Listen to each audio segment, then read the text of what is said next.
在台湾，料理有很多式，日式、美式、泰式、港式、碟式，然后当然也有法式。但法式到底是什么？我从好几年前就开始吃台湾的法式食物。我的为什么有加大蒜？为什么？但我到现在还是不太知道什么叫法式。哦，所以应该法式的部分就是奶油而已吗？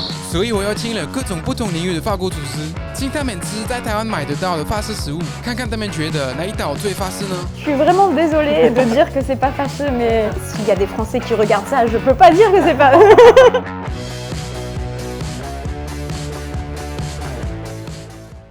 Salut, je m'appelle Florent, j'ai décidé de rejoindre mon frère à Taïwan, où on a ouvert un restaurant ensemble en 2015, Le Flamme à Taipei. Bonjour, je m'appelle Benjamin, je suis chef au Gulu's House à Taichung. Bonjour, je suis Jérôme, je suis crêpier à Ben Chao depuis 8 ans. Bonjour, je m'appelle Charlotte. J'ai travaillé dans les 3 macarons Michelin en France à Paris et ensuite j'ai déménagé à Taïwan pour construire ma société de sachets de thé. Moi je m'appelle Florence Dalia. Je suis revenue il y a 2 ans à l'atelier de Monsieur Joël Robuchon, d'où on a eu la chance avec les équipes de prendre la 2e étoile Michelin. Moi je m'appelle Yamine Ali, j'ai un restaurant qui s'appelle Le Paps, qui est très bien, qui marche bien et bienvenue à tous ceux qui veulent venir nous retrouver tout simplement. À quoi pensent les Taïwanais quand on leur dit cuisine française? Tout de suite cher, un peu fancy, on pense à la cuisine gastronomique, les repas interminables, les grandes assiettes avec rien dedans. C'est vrai que souvent les gens ont cette image. Alors, est-ce que tu as déjà goûté donc de la nourriture dite à la française taïwanaise? Alors j'ai demandé à des amis taïwanais avant de venir au studio et de dire mais qu'est-ce qu'il appelle de la nourriture française taïwanaise? Bah, fâcheux samindi, fâcheux. Donc mon professeur de chinois m'a montré une pomme de terre avec du fromage dessus, donc elle me dit c'est peut-être ça. Je me suis déjà fait avoir avec je pensais que c'était un pain au chocolat, mais vu que je lis pas le mandarin, ça ressemblait vraiment à un pain au chocolat et en fait c'était du Red Bean. Et là c'était la déception, genre oh non.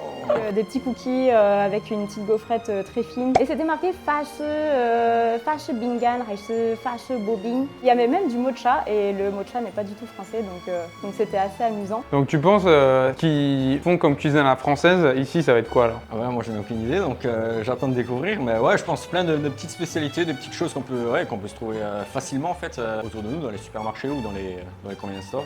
Vas-y, parfait. Bon, on va passer au premier plat alors. Oh là là. C'est marqué dessus hein. Oh là là. Oh là là. Ah ça tourne là. Bah, déjà le packaging, c'est dommage, c'est pas les couleurs. Alors ils m'ont servi hein, devant la porte en quarantaine. Ouais. Je vous avoue pas l'avoir mangé. C'est des moules ça? Tout rikiki? Alors. Bon, fondamentalement, c'est pas mauvais. Hein. Ok, bon bah le riz n'est pas mauvais. C'est vachement aillé, il y a beaucoup d'ail. Mais c'est crémeux, c'est beurré. Je sais pas trop ce qu'ils ont essayé de faire. Qui est censé être une sauce mornay. C'est la sauce mornay je pense, c'est le fromage quoi. Une mornay c'est une béchamel avec du fromage, là pour le coup ça a l'air d'être plus un peu genre de la crème quoi. Avec des fruits de mer, du riz, un peu de fromage sur le dessus, de l'ail. Ça se mange, il y a du goût, hein, il y a du goût, c'est assaisonné quand même. C'est que pour moi c'est plus un plat crémé qu'une béchamel en fait. Oui, il y a une inspiration française sur l'ingrédient, mais est-ce que le résultat est français? Une béchamel c'est beaucoup plus dense, le fromage doit pas être séparé. Est-ce que le côté français est validé? Non. Non. Pas pour moi. Je le validerai pas en plat français non plus. Ok. Du tout. Non, ça a rien d'un plat français. Même je pense qu'un Taïwanais, s'il voit marqué comme ça, enfin déjà le drapeau. Déjà ils ont mis le drapeau italien dessus, donc même eux ils étaient pas très sûrs je pense. C'est vrai.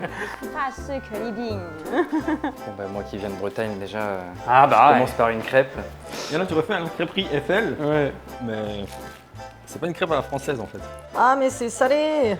Mais quelle déception. Alors non, c'est pas une crêpe. Hein. En Bretagne on fait pas les crêpes salées, on fait les crêpes sucrées. Là, pour le coup, c'est quand même très taïwanisé. Hein. C'est très taïwanisé. Hein. Le maïs est l'exemple parfait par rapport à ça. Moi je vais goûter.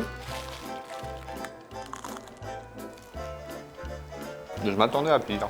Oh. Bah, la pâte est pas mauvaise, mais en fait je saurais pas dire si elle est sucrée ou salée en fait. C'est bon, mais si on s'attend à quelque chose de fâcheux, c'est pas du tout fâcheux. C'est épicé, mais à la fois sucré. Donc pas du tout ce qu'on a l'habitude, nous, de manger en fait. Ouais, elle est croustillante, c'est pas la même texture en fait. Les notes sont vraiment molles, plus molles. Moi je viens de la Bretagne. Donc à la Bretagne, on utilise des crêpes ou des galettes, mais c'est au blé noir. Donc on a vraiment la différence entre le froment qui est sucré et le sarrasin qui est salé. Pour faire une crêpe sucrée comme en France, je valide à 100%. On mettrait du Nutella, du sucre, tout simplement avec du beurre. En fait, on va jamais garnir une crêpe et la mettre comme ça dans un cône parce que généralement, on ne fait pas de crêpes salées à emporter. Je valide le côté français parce qu'après ils font de la française dérivée avec leurs ingrédients à eux. Ça reste quand même français, c'est une crêpe. Je vois ça un peu comme la nourriture de night market, entre guillemets. Mais j'ai beaucoup de respect pour cette nourriture-là. J'ai un peu du mal à voir le côté, on va dire, traditionnel français. Donc c'est d'inspiration française. Mais cela dit, quand on le sait, c'est bon. Quand on le sait, c'est bon, quoi. Ah, c'est quoi ça? Le petit potage grand-mère. Tiens, de prime abord, je crois que c'était pour le petit-déj aussi, tu vois. Ah. Je pensais que c'était du lait avec des céréales dedans, tu vois. Oh, ça sent sucré. Ça me rappelle un peu l'odeur des flambis, tu sais, les... Ah, C'est pas une soupe du coup, parce que c'est quand même vachement sucré. c'est une soupe. Ils C'est partent censé de être une soupe. loin. Hein. Ils partent de loin là. C'est quoi, c'est un velouté de champignons en fait. Exactement. Un velouté de champignons à la française. Oui. Nous, notre soupe aux champignons est un peu plus épaisse. Elle est pour moi un peu trop liquide. Étrangement, ça sent beaucoup le lait en fait. Ça n'a pas le goût de la soupe de champignons qu'on mange en France, quoi. Il y a toujours ce côté sucré qui revient constamment, que nous en France, on ne mange pas de soupe sucrée. À la française, est-ce que c'est validé ou pas? Pas trop, hein. Bah, niveau goût, oui, bah, ça ressemble à une soupe aux champignons. Alors est-ce que c'est bon? Personnellement, j'aime beaucoup les champignons. Là, je dirais que... Bon. Si je présente ça à dire c'est une soupe 100% français, non, je ne peux pas. Moi je vois pas l'intérêt d'acheter ça en sachant que tu achètes une boîte de champignons, tu mets un petit peu de cornstarch, de l'eau, tu fais frire tes champignons avec un peu de beurre et t'as un velouté qui est 10 fois meilleur que celui-là. Louisa Coffee. Ça ressemble beaucoup à Moss Burger ce qu'ils font. Bah là c'est pareil quand même. Ça, pareil, ils pensent que c'est français. Ok, donc là on a un hamburger à base de riz à la place du pain. C'est pas le burger en lui-même qui est censé être français, c'est son contenu. Alors à mon avis, le à la française, déjà c'est pas dans le pain parce que c'est un pain de riz, c'est pas dans le fromage parce que c'est du cheddar, ça doit être dans la sauce. Alors clairement, on voit, il y a une sauce au-dessus du steak. C'est une petite sauce orange, je sais pas si c'est une sauce cocktail ou quoi. Ou... Alors là, bonne question. C'est là où je regarde de pas parler chinois. La touche française, elle est pas dans la sauce, elle est dans la viande. Non, la viande. Il y a une épice, effectivement, il y a quelque chose derrière. Il a une texture vraiment très particulière. Il y a un goût mais je pourrais pas dire ce que c'est. C'est apparemment du bœuf au vin rouge. D'accord. Il est où le bourguignon? C'est pas validé. Hein. Généralement, c'est le genre de saveur quand même qui est assez présente, on va dire. Parce que... On va pas se mentir, je viens de Bourgogne, j'aime beaucoup le vin rouge. Cocomin, Fmeurette, je vois pas le vin rouge dans la...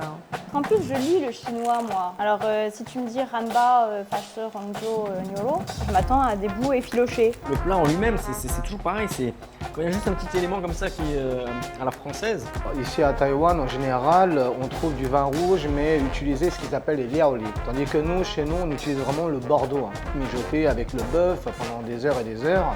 Quand on le mange, on le sent. Il est un peu léger. Bon, après, ça justifie au niveau du prix, hein. On peut pas tout avoir, ouais. Non. Ah bah merci, alors là...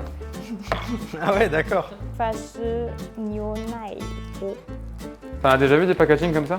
Ouais, mais il y a une technique où il faut juste avoir des ongles. Ouais, c'est ça. J'arrive jamais à l'ouvrir le truc là. Comment je le sors ça? Je le laisse dedans? Ah, il y a du michier. J'adore le michier. Ah bah ça c'est totalement la française. C'est ce que je mangeais quand j'étais petit. On a du chou, on a un morceau de tofu, donc clairement le tofu, on l'utilise pas en France. Il y a des trucs, je sais même pas trop ce que c'est, genre ça. Le bouillon, franchement, j'aime bien. C'est pas spécialement la base que je commanderais, mais c'est bon. C'est bon. Bah nous, comme en France, tout ce qui est choucroute, les potés, tout ce qui est à base de choux, j'aime bien. Au niveau de la garniture, bah je vois rien d'anormal. Ah oui, alors là, c'est pas ça la touche française en tout cas. Parce qu'ils ont rajouté des oignons. Non. Je pense que le côté français, ça doit être dans la soupe, parce qu'ils font toujours des soupes un peu... Champignons. Ils n'ont pas mis de sésame dedans, je sais pas. Ils ont peut-être mélangé le bouillon avec de la béchamel, avec de la mornay, comme... C'est pas si loin que ça. C'est du lait et du fromage. D'accord. et qui est censé être français dedans. Mais le lait, en fait, je trouve que c'est pas spécialement français parce qu'en fait, ici, il y a des hot pots. En fait, tu peux choisir ce genre de hot pot. Donc, Et même du fromage, une soupe comme ça, un bouillon, on mettrait pas de fromage en fait. Il n'y a pas de fromage, hein, vraiment. J'ai tout fouillé. Hein. C'est pas mal. Après, est-ce que quand je mange ça, je me dis oh là, ça c'est du français? Pas du tout. Alors là, Je suis vraiment désolée de dire que c'est pas fâcheux, mais s'il y a des Français qui regardent ça, je peux pas dire que c'est pas. Florent, qu'est-ce que tu as pensé des nourritures dites à la française taïwanaise? Je pense que dans l'imaginaire collectif, la France crème un peu tout et qu'il y a du fromage un peu partout. C'est un peu dommage quand même, je trouve, de faire ça parce que du coup, ça biaise un peu le goût que vont avoir les Taïwanais sur ce qui est à la française en fait. peut-être goûter davantage peut-être la cuisine traditionnelle française, pas forcément la cuisine hyper chère ou délicate, quoi, mais juste la cuisine du quotidien, quoi, des plats de base qui ont des goûts bien caractéristiques et s'inspirer plus de ça. Par exemple, quand je mange dans un restaurant étranger, il faut que la personne soit du pays pour moi et la nourriture, elle doit être traditionnelle. J'ai envie de connaître, j'ai envie d'apprendre, j'ai pas envie de manger un twist français ou quelque chose comme ça. Donc non, je trouve ça très intéressant. Eh ben écoute, le mot de la fin? 我们下次见。 Woman Shatzhen. woman châtienne. 我们下次再见。我们下次见， Bye bye. bye bye. Woman Chatsudien. Yeah, bye bye. Thank you Bye very bye. much. Super.